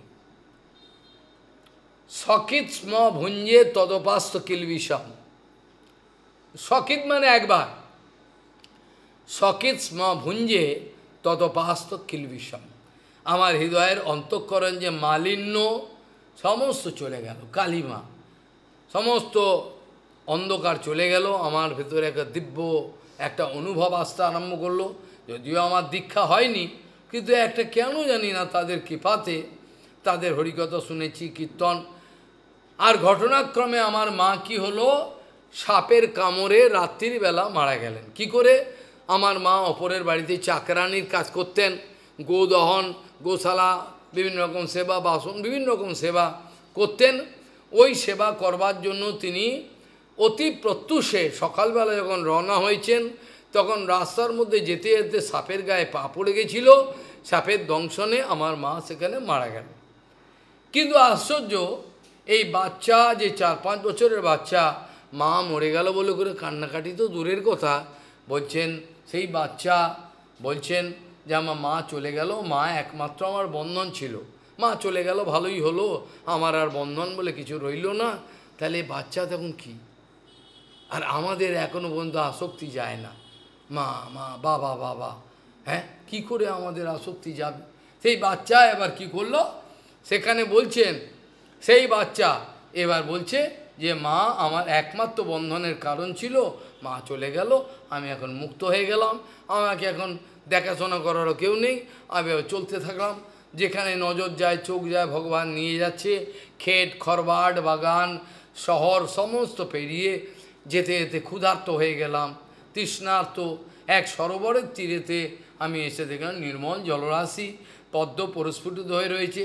সেই জল দেখে আমার খুব ভালো লাগলো। আমি স্নান করলাম, পান করলাম, করে সেইখানে কিঞ্চিত একটু বিশ্রাম করবার জন্য আমি একটা গাছের ডালেতে একটু হেলান দিয়ে কিঞ্চিত মাত্র, সঙ্গে সঙ্গে দেখলাম ভগবান বিদ্যুতের মতো আমার হৃদয়তে উদিত হলেন, উদিত হয়ে বিদ্যুতের মতো চলে গেলেন। আর বিদ্যুতের মতো ভগবানের রূপ দেখলাম, দেখে আমি সঙ্গে সঙ্গে চোখ খুলে ফেললাম, কোথায় গেল? কাঁদতে আরম্ভ করলাম, ভগবান তুমি দর্শন দিলে, তো এইরকমভাবে কেউ দর্শন দেয়? এই দর্শন দিয়ে চলে গেলে বিদ্যুতের মতো, কাঁদতে আরম্ভ করলে। তখন আকাশবাণী হলো, দেখো এই জন্মে তুমি আর পারবে না, তাহলে কেন দর্শন দিলেন? বলে দর্শন দিলেন তোমাকে লোভ দেখাবার জন্য, তোমাকে লোভ দেখাবার জন্য, তুমি যেন উৎসাহ পাও আমি আছি, আমার কাছে আসতে পারবে, কিন্তু এই জন্মে না। কিন্তু তোমার এখনও যে অবস্থাটা রয়েছে এখনও সেরকম হয়েছে, এখনও অনেক এগোতে হবে। এই জন্য আকাশবাণীতে কী বলল? আকাশবাণীতে বললেন, অবিপক্ক কষায়ানাম দুর্দর্শ অহম কুযোগী নাম। যারা কুযোগী, এখনও গুরুচরণ আশ্রয় হয়নি, গুরু আনুগত্য করেনি, কাঁচা, তাদের এখনও আমি দর্শনের বিষয় হতে পারি না। তবে হ্যাঁ, কথা দিলাম, তুমি এই জন্মে যখনই শরীর ছাড়বে তখন তোমাকে একটা ব্যবস্থা আমি করব। এইভাবে তিনি কান্না, এবং সেখানে বলছেন, সেখানে নারদজি বলেছেন, তাহলে সেখানেও আমরা চতুর্মাস্য বোধের কথা পেলাম। চতুর্মাস্য বোধ আমরা শাস্ত্রের বিভিন্ন জায়গায়, কত শাস্ত্রের প্রমাণ যায়, সব জায়গায় অনেক জায়গায় আছে, অনেক জায়গায় চতুর্মাস্য বোধের কথা আছে। এবং শ্রীমন মহাপ্রভু যে স্বয়ং পরাৎপর অখিলেশ্বর কৃষ্ণ ভগবান স্বয়ং, তিনিও চাতুর্মাস্য ব্রত পালনের লীলা করেছেন। যেখানে বেঙ্কট ভট্টের বাড়িতে ছিলেন তিনি, সেখানেও একই ঘটনা। প্রভু ভেঙ্কট ভট্টের সঙ্গে আলাপ হয়েছে, তিনি শ্রীরঙ্গমে গেছেন ভ্রমণ করতে করতে। ভেঙ্কট ভট্ট ও যে প্রভু, এই তো শীঘ্রই চাতুর্মাস্য ব্রত শুরু হচ্ছে, আমি তো জানি আপনি চাতুর্মাসে কোথাও দৌড়াবেন না, তাহলে চাতুর্মাস্য ব্রত দয়া করে যদি এই অধমের গৃহেতে আপনি যদি অবস্থা বাইরের গৃহের মধ্যে অন্দরমহল না বাইরে অবস্থা, আমি নিজে জানি আমাদের যে ব্রজবাসীগণ, আমি যে চূড়াতিকে পরিক্রমা করতে করতে ওরা বাইরের একটা ঘর রাখতো সাধুদের জন্য, বাইরে সেইখানে আমরা থাকতাম বা কোনো কোনো জায়গায় থাকতাম। এইভাবে মহাপ্রভু চাতুর্মাস্য কাল চৈতন্য চরিতামৃততে প্রমাণ আছে কিভাবে নিরবচ্ছিন্ন তিনি হরিকথা কীর্তন মুখে চাতুর্মাস্য ব্রতকে সম্মান দিয়েছিলেন। কোনো জায়গায় তিনি যান নাই, নিরন্তর হরিকথা কীর্তন, শ্রীরঙ্গমে রঙ্গনাথের সামনে কীর্তন, বেঙ্কট ভট্টের সময় ইষ্টগোষ্ঠী কীর্তন, নাম সবসময় করে গেছে। এইভাবে মহাপ্রভু নিজে আচরণ করে দেখিয়েছেন। শুধু তাই নয়, যখন প্রভু সন্ন্যাস গ্রহণ করার পর যখন চলে গেছিলেন নীলাচলে, নীলাচলেও তিনি চাতুর্মাস্য ব্রত পালন করার লীলা করেছিলেন। আর এই চাতুর্মাস্য ব্রততে প্রভুর সঙ্গে থাকবার জন্য যত ভক্তবৃন্দ আছেন, ভগবানের প্রাণ, যাদেরকে আমরা ব্রজবাসী বলি, ব্রজবাসী তো এরাও তো ব্রজবাসী, নবদ্বীপে যারা আছে এরাও ব্রজবাসী, যারা এই গৌর ব্রজবনে ভেদ না মানিবে, এটা হইব রাজারও আছে। এই হোক, এটাকেও ব্রজধাম বলা যায়, তার নবদ্বীপটাও ব্রজধাম, কিন্তু এই ভাবনা নিয়ে বাস করলেই ভালো। আর যদি কপটভাবে কেউ বাস করে তাহলে সে ফল পায়, মুশকিল ব্যাপার। কাজেই এই নবদ্বীপ ধাম, এখানে যত ব্রজবাসী তারা সব মহাপ্রভু তাদের প্রাণ, সেই প্রাণের প্রাণ, প্রাণের প্রাণ, প্রাণ নয় প্রাণের প্রাণ, এই তার সঙ্গে মিলন করবার জন্য, তার সঙ্গে চাতুর্মাস্য ব্রত একসঙ্গে উদযাপন করবার জন্য তারা 4 মাস কাল সমস্ত দুধ ছা করে ফেলে দিয়ে চলে যেতেন। এত দূর পথ সমস্ত ভক্ত এক জায়গায় জড়ো হয়ে তারা একত্রিত হয়ে শিবানন্দ সেনের আনুগত্যে চলে যেতেন। পথপ্রদর্শক শিবানন্দ সেন সেখানে যেতেন। চাতুর্মাস্যকাল মহাপ্রভু কীভাবে কাটিয়েছেন চৈতন্য যুদ্ধে আলোচনা করুন, দেখতে পাবেন নিরন্তর হরিকথাকে। প্রথম তো রথযাত্রা, রথযাত্রা একটা উপলক্ষ, রথযাত্রা কেন, রথযাত্রা তো ওখানে মেন, আর প্রভুর রথযাত্রাটাকে অনেক অত্যন্ত হৃদয় থেকে করেন। এর মধ্যে অনেক গভীর রহস্য আছে, ইংরেজি কথাতে অনেক আলোচনা, এটা গভীর দর্শন আছে, রথযাত্রা দর্শন অনেক গম্ভীর। এই রথযাত্রাকে কেন্দ্র করে তারা প্রথমে যান, আর রথযাত্রার পরেই যে একাদশী, সেটাই তো আমাদের শয়ন একাদশী হয় না, তাহলে এইভাবে তারা কি করেন, একটা রথযাত্রার উপলক্ষে যান, প্রভুর নিত্য কীর্তন রথ এগুলো দেখে প্রভুর আনন্দ উৎসব। তারপরে তারা 4 মাস কাল থেকে তারপর প্রভুর কাছ থেকে একে একে বিদায় নিয়ে যখন আসেন, প্রভুর অবস্থা খারাপ, প্রভু বিদায় দিতে পারছেন না, খালি অঝরে কাঁদছেন। প্রভুর কাছে একে একে বলছেন, প্রভু আমাদের কৃপা করুন, আমরা এখন যেতে হবে আমাদের। প্রভু ছাড়তে পারছেন না প্রত্যেককে। এইভাবে স্নেহের বন্ধনে সবাইকে বেঁধে ফেলেন, এইভাবে স্নেহের বন্ধনে সবাইকে বেঁধে ফেলেন। সেখানেও চতুর্মাস্য ব্রত হয়েছে। শিল সচ্চিদানন্দ ভক্তিবিনোদ ঠাকুর শুধু নয়, অস্মদীয় গুরুপাদ পদ্ম, পরমজীয় কেশব গোস্বামী মা, বামন, সবাই অনেক গুরুবর্গই এই চাতুর্মাস্য ব্রত সম্বন্ধে বিভিন্ন দিক থেকে বিভিন্ন আলোকপাত করেছেন। তার ভক্তিবিনোদ ঠাকুরও অনেক করেছেন, পুরুষোত্তম ব্রত, কার্তিক ব্রত, চাতুর্মাস্য বিভিন্ন করেছেন। কিন্তু তার মধ্যে মূল বিষয়বস্তু কি না, ভক্তিবিনোদ ঠাকুর বলছেন, দেখুন চতুর্মাস্য কালের মূল রহস্য হলো আমরা নিরন্তর সাধু সঙ্গে কৃষ্ণনাম করব। যে লীলাটা দেখিয়ে গেলেন, ওই যে ভাগবত থেকে বললাম মহাপ্রভুর, এর অন্য কিছু নয়, এর মধ্যে গোপন রহস্য একটাই, এটা হচ্ছে নিরন্তর সাধু সঙ্গে থেকে হরিনাম কীর্তন করতে করতে আমাদের চিত্তবৃত্তি সংশোধন, এটা হচ্ছে মূল। কিন্তু আমরা এগুলোকে বিভিন্ন রকমভাবে ঘুরিয়ে পেঁচিয়ে অন্যরকম একটা, এখন চাতুর্মাস্য ব্রত কেউই পালন করতে চাইছেন না। তার যে অত ভজকট কে করে, কেবল কার্তিক মাসটা কোনো মধ্যে নম করে পালন করব, বাকি চাতুর্মাস করতে পারবো। চাতুর্মাস সম্ভব নাকি? এভাবে বলছে চাতুর্মাস সম্ভব নয়, এত কে পালন করবে? ওই জন্য কার্তিক ব্রত তাও নম করে পালন করে সে বিদয় হয় তাদের। কিন্তু পরমবিজাত কেশব গোস্বামী মায় বলছেন পরিপূর্ণ চাতুর্মাস শুরু থেকে আরম্ভ করে শেষ পর্যন্ত যারা পরিপূর্ণ সম্মানের সঙ্গে বিধিনিষেধের সঙ্গে পালন করবে না, তাদের কপালে দুর্গতি আছে। পালন করতেই হবে, চাতুর্মাস ব্রত পালন করতেই হবে। এটা বৈষ্ণবদের এটা প্রধান জিনিস। এক চাতুর্মাস ব্রত যদি গুরু বৈষ্ণবের আনুগত্যে দীক্ষা নেওয়ার পর নিরন্তর ফল সুন্দরভাবে, তার এক চাতুর্মাস ব্রততেই তার ভগবত ধামের অনেক যাবার সুযোগ হয়ে যাবে তার, এরা বলছেন। যাই হোক, এখন অনেক বিধিনিষেধ, এখন এইসব বিধিনিষেধের যদি ফিরিস্তি শুনতে গিয়ে লোকের মাথা খারাপ হয়। এই খেতে নেই, ওই খেতে নেই, এইটা যেতে নেই, এইটা খেতে নেই, তেল মাখতে নেই, দূর মশায় অত পারা যায়, এটা বলছে। কিন্তু এত যত বিধিনিষেধ আছে, সেই বিধিনিষেধের গোড়াটা কোথায়?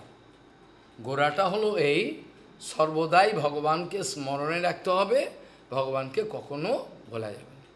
সততম স্মর্তব্যম বিষ্ণুম বিস্মর্তব্যম ন ইয়াতু উচিত। বোঝা গেল? এইটা কিন্তু একটা বিধি একটা নিষেধ, কথাটা বোঝা গেল?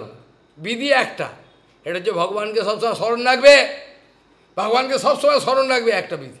আর নিষেধ কোন? ভগবানকে ভুলবে না। সততম স্মর্তব্যম বিষ্ণু বিস্মর্তব্যম ন জাতু এতে সর্বে বিধি নিষেধা সুরতয় রিব কিঙ্করাহ। চমত্ত যে হাজার হাজার বিধিনিষেধ আছে, যত শয়ে শয়ে বিধিনিষেধ আছে, সেই বিধিনিষেধগুলো এই একটা বিধি আর একটা নিষেধকে কেন্দ্র করে ঘুরছে চারিদিকে। বুঝে গেল? একটা বিধি একটা নিষেধ, এটাকে কেন্দ্র করে ওরা সব বিধিনিষেধ ঘুরছে, নৃত্য করছে। বিধিনিষেধ একটাই, কিন্তু কেউ বুঝতে পারছেন। এইভাবে জীবের যে চেতনার যে হ্রাস হয়ে যায়, এই চেতনাটাকে সর্বদাই সজাগ রাখবার জন্য এত বিধিনিষেধ করতে হবে, এই করতে হবে, এই করতে হবে। এই বিধিনিষেধে নজর দিতে দিতে তার চেতনা বাড়বে। তার চেতনার যে একটা চেতন ভাব আছে না, সবসময় সজাগ থাকা, এটা বাড়বে। এই জন্য সমস্ত বিধিনিষেধের অন্তিমে একটাই কথা, ভগবানকে ভুলবে না, ভগবানকে স্মরণ রাখবে, ভগবানকে ভুলবে না। বুঝে গেল? এই চাতুর্মাস্য ব্রতের বিরাট বিস্তর ব্যাখ্যা আছে। যে যতটা পরিমাণে তার বুদ্ধি বিকৃত না হয়, বুঝে গেল? যার যতটা পরিমাণে বুদ্ধি বিকৃতি হয়ে যাবে, সে ততটা পরিমাণে এই ব্রতের কঠোরতা পালন করতে পারবে না। বুঝে গেল? অনেকে কঠোর ব্রত পালন করতে গিয়ে মস্তিষ্ক বুদ্ধি বিকার হয়ে যায়, পাগল হয়ে যায়। এত কঠোর নিয়ম করতে করতে লাস্টে পাগল হয়ে গেল। কেন? ওর অন্তরে তো সাপোর্ট করছে না, অন্তরে তো বিষয় বাসনা আছে, জোর করে এগুলো করতে যাই, কাজে এটা হচ্ছে না, শেষে কি সে পাগল হয়ে যায়। ওই জন্য সমস্ত বিধিনিষেধের মধ্যে প্রধান প্রধান কয়েকটা আমি বলবো। এটা হলো এই যে শ্রাবণে শাক, এখন বলি শাক কেন বন্ধ মশাই? শাকের মধ্যে পোকামাকড় হয় ওই সময়, ওই জন্য শ্রাবণে শাকটা বর্জন করে। যে মহাপ্রভুকে সচিমাতা 10-12 রকমের শাক রান্না করে খাওয়াতেন, এত শাকে প্রভুর বড় প্রীত, কত রকম শাক, নোটে শাক, এই শাক, হেলাং শাক, চারিদিকে শাক দিয়ে ভর্তি। প্রভু শাকে বড় প্রীতি, কিন্তু সেই মহাপ্রভু শাক ছাড়া খেতেন। শ্রাবণ মাসে শাক খাবেন, শ্রাবণ মাসে শাক বন্ধ, ভাদ্রেতে দই বন্ধ, এবার আশ্বিনে দুধ বন্ধ, দুধের মধ্যে গোমাতার কিছু হতে পারে। এই জন্য আমাদের গুরুবর্গ বলেছেন, হয় যদি এত লোকে ছানা করা সম্ভব নয়, ওই জন্য অনেকে একটু সামান্য লেবু টুক করে টিপে দেয়, দিয়ে ওইটাকে বিকার করে দেয়, কেউ একটু তেঁতুল দিয়ে দেয়, তার সঙ্গে একটু সুজি দিয়ে দিল, এটা বিকার করে করে। এখন এত লোকের ছানা পারে না, যদিও দুধ নিষেধ এইভাবে। আর এইভাবে করে বিধিনিষেধ, তার মধ্যে বার্তকি অর্থাৎ বেগুন, পটল, চিচিঙ্গে আদি বিভিন্ন রকমের বরবটি, বিভিন্ন রকমের খাওয়ার ফিরিস্তি দেখলে মাথা খারাপ হয়ে যাবে। কোনটা খাওয়ার মশাই খাবো কি? আপনি যে বলে এটা নিজে খাবো কি বলে, কচু পোড়া খাও, এটার মানা নেই। এই ধরনের এত বিধিনিষেধ পালন করতেই হবে, যেহেতু বলেছেন।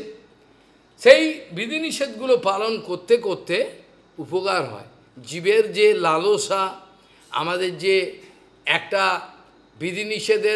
বিধিনিষেধকে আমরা ফেলে দিয়ে, নিয়ম আচারকে ফেলে দিয়ে, এই যে উচ্ছৃঙ্খল জীবন, আমাদের যে উচ্ছৃঙ্খল জীবন, ইচ্ছা মতো চলব আমরা, এইটাকে সংযত করবার জন্য এই বিধিনিষেধ, চাতুর্মাস্য ব্রত, একাদশী আদি দ্বাদশ বিভিন্ন রকম ব্রত, এর দ্বারা আলটিমেট লক্ষ্য হলো যে একে কিভাবে এই সংযম করে, একে কিভাবে সংযত করে নিরস্ত করা যায়, আস্তে আস্তে নির্মল হৃদয় হবে এবং পরে ভগবানের কাছে ও গুরু বৈষ্ণব আনুগত্য ভজন করতে করতে ভগবানের কাছে যেতে পারে।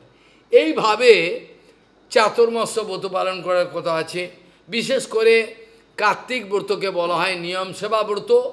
এখন কেউ বলবে নিয়ম সেবা কেন, অন্য মাসে কি নিয়ম নেই? নিয়ম আছে, কিন্তু অত কঠোর নিয়ম পারে না।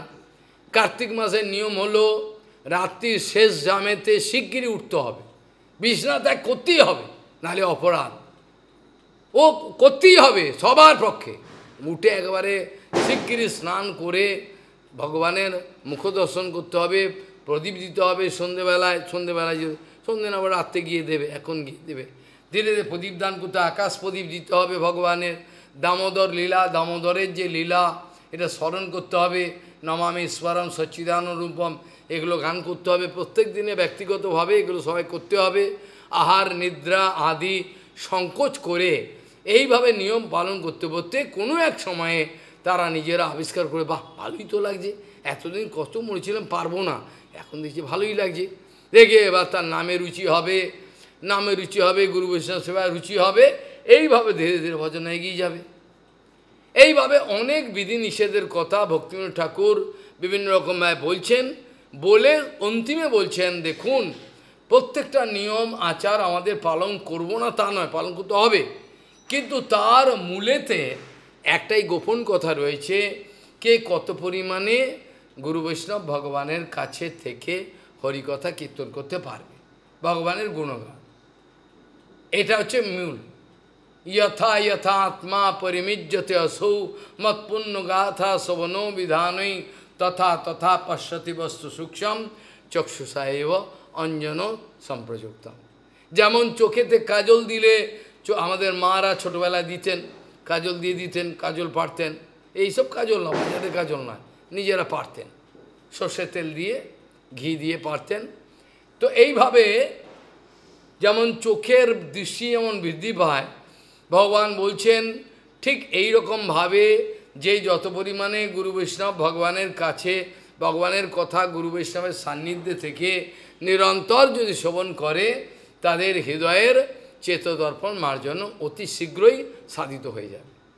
তারা অতি সূক্ষ্ম বস্তু, যেটা পরমপুরুষ শ্রীধর গোস্বামী মহারাজ বলছেন না, বস্তুর এক্সটার্নাল যে স্বরূপটা ওটা দেখবেন না, বস্তুর ভেতরে যে সাবট্র্যাক এর ভেতরে লুকিয়ে রয়েছে, বস্তুর ভেতরে যে গম্ভীর বিষয়টা লুকিয়ে, এটা দেখুন।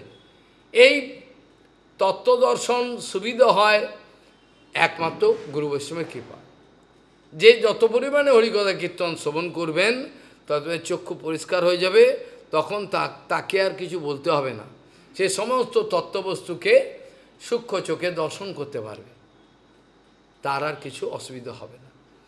আর নিয়ম হলো এই কার্তিক ব্রত, বিশেষভাবে কার্তিক ব্রত, চাতুর্মাস্য ব্রত ধামের মধ্যে পালন করাটা উচিত। যদি একান্ত না সম্ভব হয়, কম করে কার্তিক ব্রত যেন কেউ ধামের মধ্যে করে। তুমি ধামে আছো, ধামের মধ্যে পালন করো।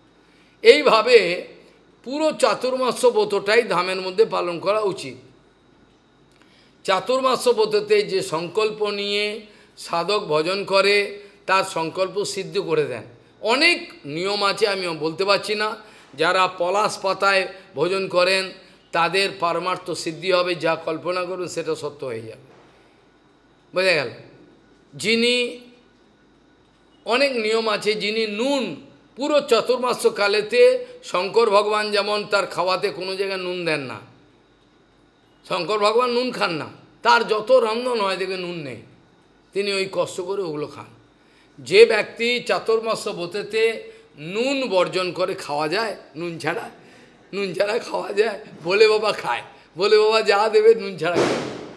এই জন্য ভোলে বাবার গলা হচ্ছে অত্যন্ত ভালো, নটরাজ, ওই জন্য তার সঙ্গীত আদি খুবই ভালো।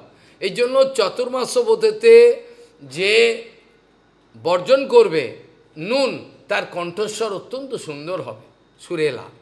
যে মধু আদি বর্জন করবে তার অনেক শারীরিক অনেক কিছু সুবিধা হবে।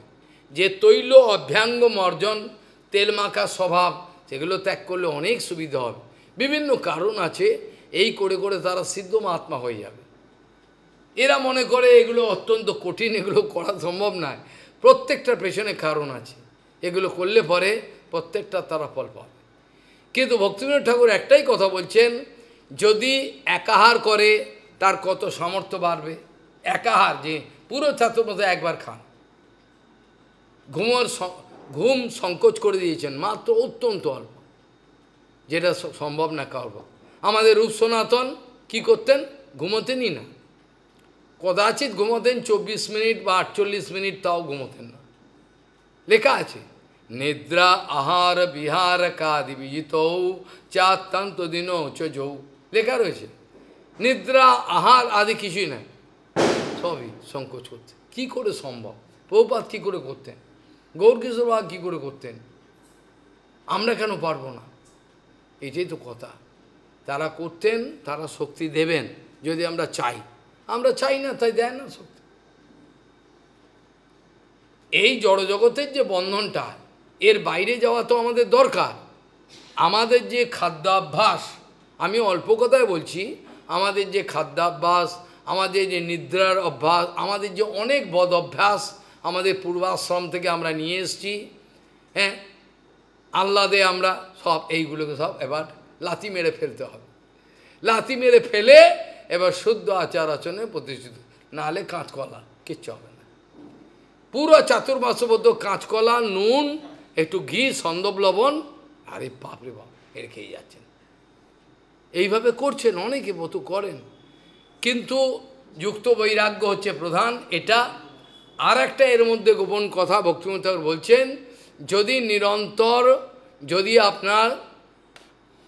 আপনার জীবনে একাহার ব্রত, আপনার জীবনে হরিকথা কীর্তনে মনঃসংযোগ করতে ব্যাঘাত সৃষ্টি করছে, তাহলে একাহার না করে দুহার করুন। বুঝে গেল? যদি আপনার একাহার, যদি আপনার হরিকীর্তন হরিকথার ব্যাঘাত সৃষ্টি করছে, পারছেন না, ঘুম এসে যাচ্ছে, দুর্বল হয়ে যাচ্ছে, টনিক খেতে হচ্ছে, তাহলে লাভ নেই। তাহলে 2 বার আহার করুন। আর 2 বার আহার করেও যদি পাচ্ছেন না, তাহলে 3 বার আহার করুন। খালি গুরুত্বটা দিন কীভাবে আপনি নিরন্তর হরিকথা কীর্তনে লেগে থাকবেন। হরিকথা কীর্তনে যত লেগে থাকবেন, বিধিনিষেধগুলো পালন করলে, একবার পাচ্ছি না 3 বার খেতে হয়, তাই খাও, কিন্তু যেন ভগবানের কথা কীর্তনে যেন আমার নিরন্তর মনঃসংযোগ হয়ে থাকি। আমি একটা ঘটনা বলবো যাতে সবাই প্রেরণা পায়। এই ঘটনা বলে আজকে আমি শেষ করব। কাল থেকে ব্রত শুরু, ব্রতর চরণে কৃপা লাভ করার জন্য প্রার্থনা করি।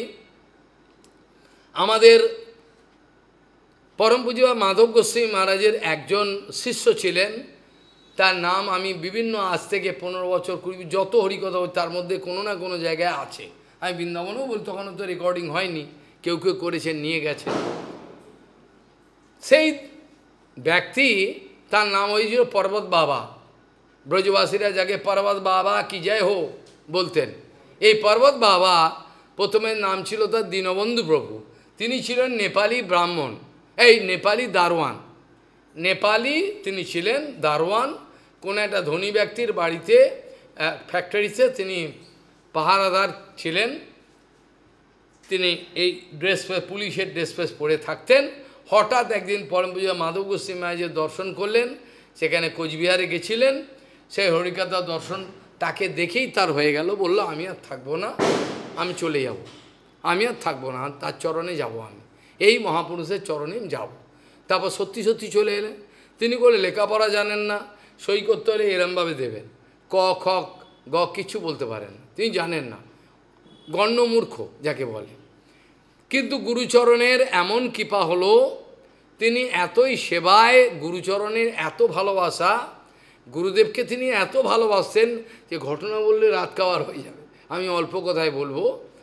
সেই দীনবন্ধু প্রভু যখন এই কার্তিক মাসে যখন বৃন্দাবন ধাম পরিক্রমা হতো, তিনি দারোয়ানের ন্যায় পাহারা দিতেন, পুলিশের মতো চারিদিকে বন্দুক নিয়ে পাহারা দিতেন, যার কোনো ডাকাত ফাকাত না আসে, নিরন্তর এই সেবা করতেন, ভিক্ষা সেবা করতেন।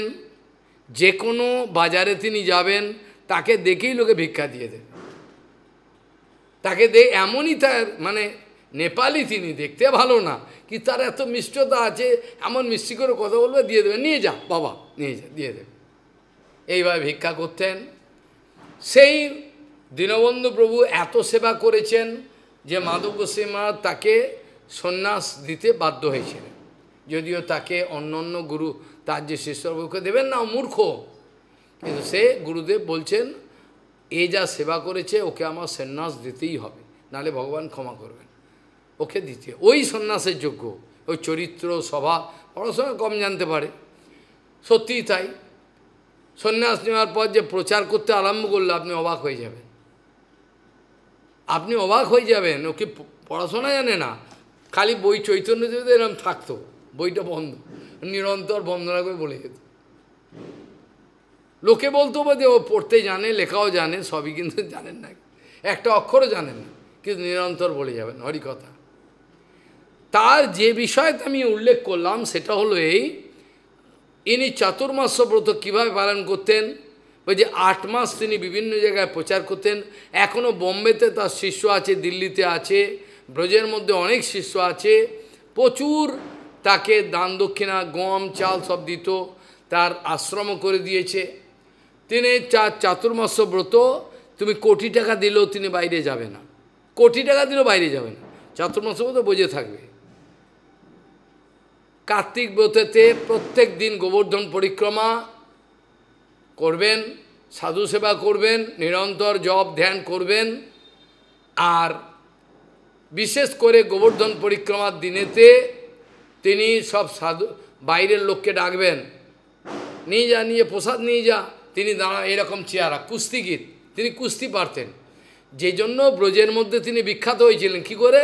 তিনি কুস্তিবিদ ছিলেন, ভিক্ষা করতে যেতেন, দেখছেন ব্রজবাসী একে বসে কুস্তি করছে, দাঁড়িয়ে পড়লেন, দাঁড়িয়ে পড়বে যে হ্যাঁ তেনে গলতি কিয়া, বাবা বাবা বলছে এই তুই ভুল করেছিস, হ্যাঁ তুই কাজ জানে, তুই কি জানিস, বলছে কুস্তি জানে, বলছে কর দেখি, এই কাপড়টা খুলে এখন করতো, কুস্তি দেখে লোকে পাগল, বাপরে এরম কুস্তি জানে, কুস্তি কিন্তু মাস্টার। পুরো ব্রজের মধ্যে মধুবন থেকে আরও এখনও যদি কেউ গিয়ে বলে আমাদের পর্বত বাবা, সবাই বলবে, এত বিখ্যাত হয়ে গেল। কিন্তু অন্তর ছিল অত্যন্ত নরম। তিনি প্রতিজ্ঞা করেছিলেন আমি গিরিরাজের তটেতে প্রাণ ছাড়ব। এবার প্রতিজ্ঞা গিরিরাজকে সামলাতে হবে। তিনি গোবর্ধন পূজার দিন ঝম্প নিয়ে পুরো গোবর্ধন পরিক্রমা করে এলেন, এসে সবাইকে ডেকে ডেকে লুচি পুরি, হ্যাঁ অমৃতি এবং পরমানন্দ সব ব্রজবাসী দিচ্ছেন, পরিক্রমা করছেন। রাত্রিবেলা সব রাত্রিবেলা পরিক্রমা করে ফিরলেন, এইসব সেবা করা অন্নকূট হয়ে গেল। এবার পরিক্রমা করে এসে এবার মুখ হাত পা ধুয়ে, আমি ওই আশ্রমে ওনার ঘরেতে প্রচুর দিন ছিলাম, যখনই যেতাম ওখানে থাকতাম। এখন ওই জায়গা সরকার ভেঙে নিয়ে নিয়েছে, রাস্তা চওড়া করেছে, এখন আর নেই, ওইখানে থাকতাম ওই ঘরে। এবার গিরিরাজের সামনে একটু বিশ্রাম করতে আরম্ভ করলেন। রাত্রিবেলা 3টের সময় গিরিরাজ মুখ দিয়ে একটু গেঁজা উঠলো, ছেড়ে দিলেন। সেই গোবর্ধন পুজোর দিন গোবর্ধন পুজোর দিন গিরিরাজের সামনে দেওরায়। আর যত 8 মাস তিনি পরিক্রমা করবেন, গিরিরাজ তার বাক্সে থাকবে, গিরিরাজকে যেখানেই প্রচারে যাবেন, গিরিরাজের সেবা করবেন, ভোগ দেবেন, প্রসাদ সবাইকে দেবেন। এইভাবে তিনি চাতুর্মাস্য ব্রত পালন করতেন, কত সুন্দরভাবে। অর্থাৎ আমাদেরও এই ব্রত পালন করা উচিত, না পালন করলে যথা তরণমল্লিশেচ নেন তিপ্পন্তি তস্কন্দ ভুজো পোশাকা প্রাণোপহারস্য যথেন্দ্রিয়াণম তথৈব সর্ব অর্হণম অচ্যুতেজ বাঞ্ছাকল্পতরুস্য কৃপা সিন্ধু পতিতানং পাবনে ভো বিষ্ণুভ্যো নমঃ।